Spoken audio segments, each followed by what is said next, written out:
Cancer शिविर आयोजित कर रहे हैं। सीधी बात, बाकी तो सर लोगों ने हमारा एक्सप्लेन कर ही दिया है कि सारी चीज़ें क्या कैसी हैं।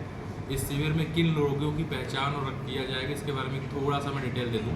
पुरुषों में सबसे ज़्यादा कैंसर होता है मुख का कैंसर। उसमें कैसे पहचानें या कैसे लोग आ सकते हैं? जिसको भी लगता है कि मुंह में छोटे से छाले हैं या जबान में कुछ भी छाला है या कोई अदरक जैसी गठान दिख रही है कहीं पे भी मुंह में, तो ये संभावित कैंसर के लक्षण हो सकते हैं। शिविर में आकर के इसकी जांच कराएं। शिविर में हमने बायोप्सी की सुविधा रखी है। बायोप्सी वो होता है जो कन्फर्म 100% ये बात बता पाता है कि कैंसर है या नहीं, और इसकी रिपोर्ट भी हम 5 दिन में आप लोगों को निःशुल्क उपलब्ध कराएंगे। महिलाओं की बात करें तो महिलाओं में छाती का ये गठान होती है और दूसरे बच्चेदानी का कैंसर, जो कि विंध्य क्षेत्र में सबसे ज़्यादा है। तो छाती की गठान के लिए भी हमने सुई की जांच एक रखी है, जो कि एक बंद कमरे में होगी। उनके लिए एक हमारे महिला चिकित्सक, महिला स्टाफ सारे रहेंगे, वो भी संकोच न करें। उनकी भी रिपोर्ट हम 5 दिन के अंदर उपलब्ध कराएंगे।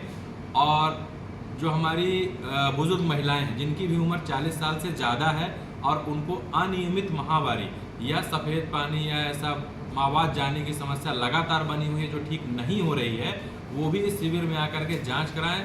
संभावना रहती है कि ऐसे लोगों में कैंसर की संभावना ज़्यादा मात्रा में हो।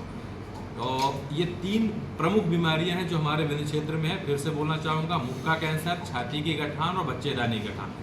एक और जानकारी देना चाहता हूँ, एक स्टडी हुई है अभी विंध्य क्षेत्र में, अध्ययन हुआ है। उस स्टडी में ऐसा पाया गया है कि विंध्य क्षेत्र में पुरुषों में लिंग का कैंसर दूसरे स्थान पे है। तो यदि लिंग से संबंधित किसी को किसी भी तरीके की गठान, छाले या ऐसे छाले लिंग में जो ठीक नहीं हो रहे हैं, वो भी एक तरीके का कैंसर हो सकता है। उसे इग्नोर ना करें, अनदेखा ना करें, अपने नज़दीकी चिकित्सक को दिखाएं। यदि आसपास हैं, आ सकते हैं, तो 8 तारीख को शिविर में उसके परीक्षण के लिए कृत संकल्पित रहें। सभी लोगों को मैं धन्यवाद देना चाहता हूँ, मीडिया प्रभारी को, सर को भी धन्यवाद देना चाहता हूँ, रेड क्रॉस में सर को भी धन्यवाद देना चाहूँ। उन्होंने इस परिसर को इस जनहित के कार्यक्रम के लिए हमें उपलब्ध कराया और निरंतर हम ऐसी सेवा करते रहेंगे। मेमोरियल हॉस्पिटल में हम लोग जाते हैं और देखते हैं तो उसमें 50-60% लोग इस रीवा और विंध्य क्षेत्र के होते हैं। एक हमारा आग्रह यह है, हम हमेशा अपनी बात जब कभी रखते हैं तो हमारे यहाँ, हमारे इस पूरे क्षेत्र में तंबाकू को हम लोगों ने सामाजिक मान्यता प्रदान किया हुआ है। घर में कोई व्यक्ति आता है तो उसको हम तंबाकू खिलाते हैं, खाते भी हैं और खिलाते भी हैं, और सामाजिक रूप से उसे अच्छा मानते हैं, सेवा भाव मानते हैं। हम आपके माध्यम से इस चीज़ को भी समाज तक पहुँचाना चाहते हैं कि तंबाकू को जो सामाजिक मान्यता प्राप्त है, उसके दोष और उसके अवगुण लोगों तक जाने चाहिए कि तंबाकू खाने से किस तरह से मुख के कैंसर होते हैं, वो व्यक्ति किस भयानक स्थिति में बिना पानी पिए, बिना खाना खाए तड़प के उसकी मृत्यु होती है।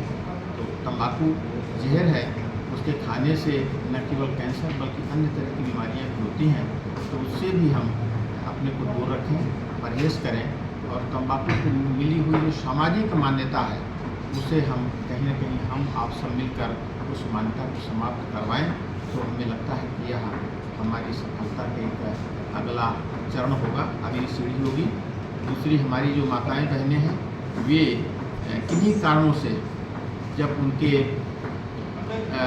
कैंसर होते हैं, उनके अंतरंगों में और संकोच से या किन्हीं कारणों से ना वो बता पाती हैं, ना उसके लिए कोई जांच परीक्षण ऐसा हो पाता है, तब उनके लिए भी यह एक जागरूकता के लिए भी और उनके सुरक्षा के लिए भी ये ऐसा अवसर आता है कि जहां हमारी महिला चिकित्सक और इस तरह की जांच दल के लोग आते हैं, तो महिलाओं की जांच करने में और उनसे बात करने में समझ करके सारी तकलीफ़ें जब उनके सामने आती हैं, तो निश्चित रूप से वे जो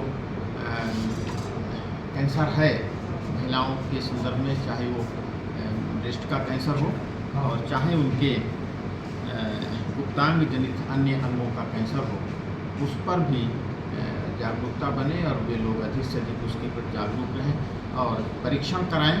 यदि उनको लगता है कि थोड़ी भी कहीं संभावना है तो भी है, कोई ज़रूरी नहीं कि हर तकलीफ में कैंसर निकले, लेकिन हमारी जागरूकता के कारण यदि 1000 में भी, जैसा हमने कहा है, एक व्यक्ति भी इस तरह से पीड़ित निकलता है, परीक्षण करके उसे हम कुछ लाभ दे पाते हैं, तो इस हमारे सारे आयोजन की सफलता होती है।